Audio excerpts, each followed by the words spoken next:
आणि बस याच एका कारणामुळे अजितदादा यांचं विमान कोसळलं। मित्रांनो नमस्कार। 28 जानेवारी 2026 सकाळी बरोबर 8 वाजता बारामतीचं आकाश एका भीषण आवाजाने हादरलं। गोजुबाबी परिसरातल्या शांततेचा भंग झाला आणि अख्खा महाराष्ट्र स्तब्ध झाला। टीव्हीवर लाल रंगात फ्लॅश होऊ लागला। उपमुख्यमंत्री अजितदादा पवार यांच्या विमानाचा भीषण अपघात। सुरुवातीला बातम्या आल्या की दादा खूप जखमी आहेत, त्यांना तातडीने हॉस्पिटलमध्ये नेलंय। पण काही वेळातच दुसरी बातमी धडकी आणि संपूर्ण महाराष्ट्राला दुसऱ्या सगळ्यात मोठा धक्का बसला। बातमी होती महाराष्ट्राचा तो वाघ कायमचा शांत झाला होता। पण मित्रांनो प्रश्न असा आहे की 500 फुटावरून विमान कोसळताना नक्की काय घडलं होतं? DGCAच्या अहवालात अशी कोणती तिसरी शक्यता वर्तवण्यात आली आहे जिने सर्वांनाच धक्का दिला आहे?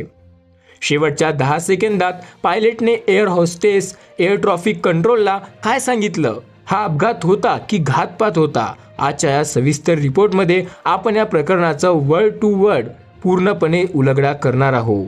व्हिडिओ शेवटपर्यंत नक्की बघा, कारण जे सत्य समोर आलंय ते कोणाच्याही कल्पनेच्या पलीकडचंच आहे। ही घटना 28 तारखेला घडली असली तरी तिचा खरी बीज 27 जानेवारीच्या रात्रीच पेरली गेली होती। संपूर्ण महाराष्ट्रात राजकारण तापलेलं होतं। मुंबई महापालिकेच्या निवडणुका नुकत्याच पार पडल्या होत्या, पण आता जिल्हा परिषद आणि पंचायत समितीच्या निवडणुकांचा धुराळा उडत होता। अजितदादा पूर्ण ताकदीने मैदानात उतरले होते आणि 28 तारखेला बारामतीमध्ये त्यांच्या एकामागे एक 4 भव्य सभा ह्या होणार होता। 28 तारखेची ती सकाळ अजितदादा नेहमीप्रमाणे पहाटे 6 वाजता उठले। शिस्तीचे ते आणि वेळेचे पक्के असलेल्या दादांनी आयुष्यात कधी विचारही केला नसेल हे त्यांचं शेवटचं उठणं असेल आणि आज त्यांचे डोळे कायमचे मिटावे लागतील। त्यांनी नेहमीप्रमाणे चहा घेतला असेल, महत्त्वाचं फाईल चेक केल्या असतील। कुणाला वाटलं नव्हतं की त्यांची ही मुंबईतील शेवटची सकाळ असेल। ज्या मुंबईने त्यांना सत्तेच्या शिखरावर पाहिलं त्याच मुंबईला ते पुन्हा कधीच बघू शकणार नव्हते। सकाळी 7:30 दादा आपल्या मुंबईतील निवासस्थानावरून जुहू विमानतळाकडे निघाले। त्यासोबत त्यांचे खास PSO आणि स्वीसहायक PA होते। विमानतळावर लिअरजेट 45 हे विमान सज्ज होतं। पायलटने इंजिनची तपासणी केली होती, सर्व कागदपत्र तपासले होते आणि एअर ट्रॅफिक कंट्रोलने उडण्याचा ग्रीन सिग्नल सुद्धा दिला होता। सकाळी 8 वाजता विमानाने आकाशात झेप घेतली।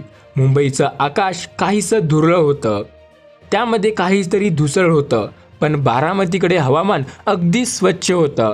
म्हणतात ना, वादळापूर्वीची शांतता फार भयानक असते।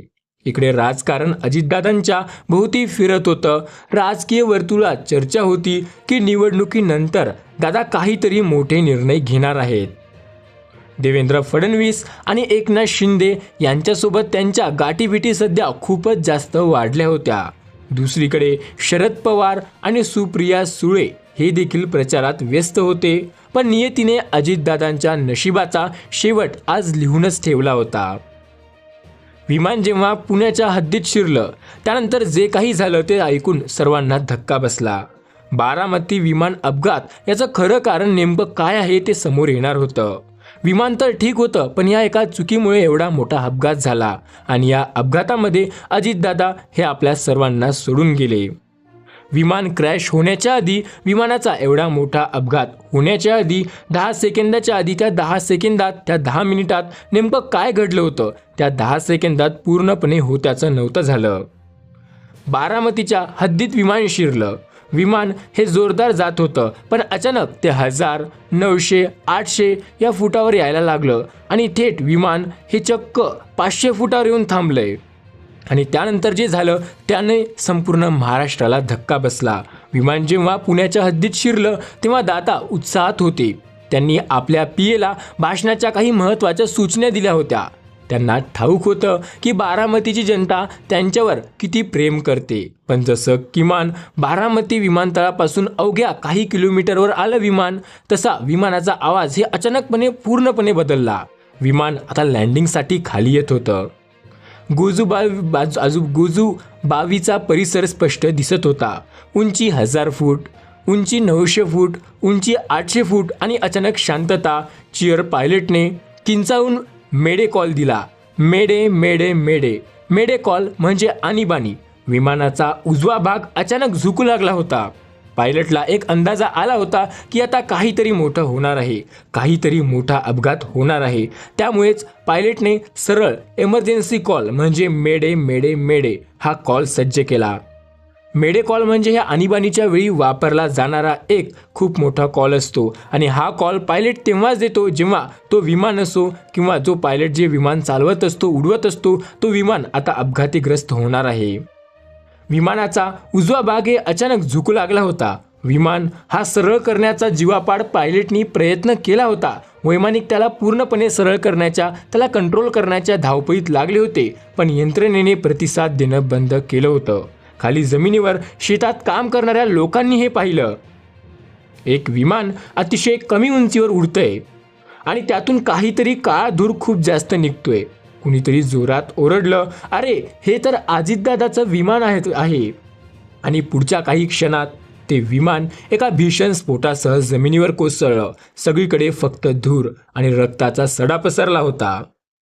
विमान कोसळल्यानंतर सुरुवातीला अफवा पसरल्या की अजितदादा वाचले, अजितदादा जिवंत आहेत, अजितदादा यांना खूप जास्त लागलंय, ते खूप जास्त गंभीर स्थितीत आहेत, पण अजितदादा वाचले. पण जे सत्य समोर आलं ते भीषण होतं. सुप्रिया सुळे आणि पार्थ पवार दिल्लीवरून तातडीने निघाले. त्यांच्या डोळ्यात अश्रू होते, पण तोपर्यंत महाराष्ट्राने एक लोकनेता गमावला होता.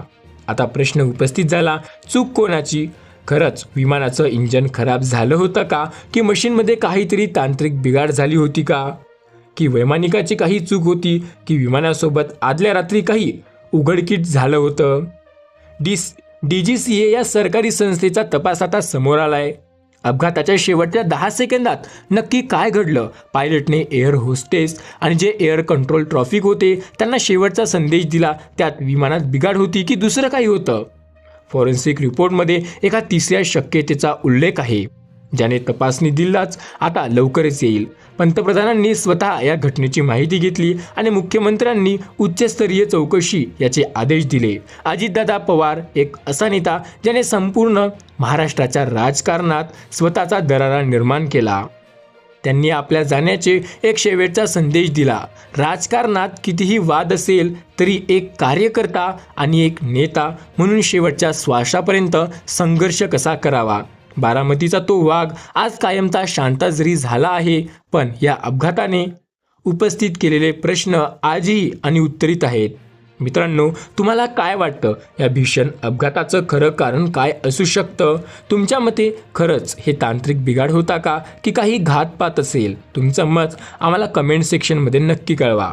आणि जर आपल्या या ASA मराठी चॅनलवरती नवीन किंवा पहिल्यांदा आला असाल तर चॅनलला सबस्क्राईब करायला अजिबात विसरू नका. भेटूया पुढच्या व्हिडिओमध्ये. धन्यवाद.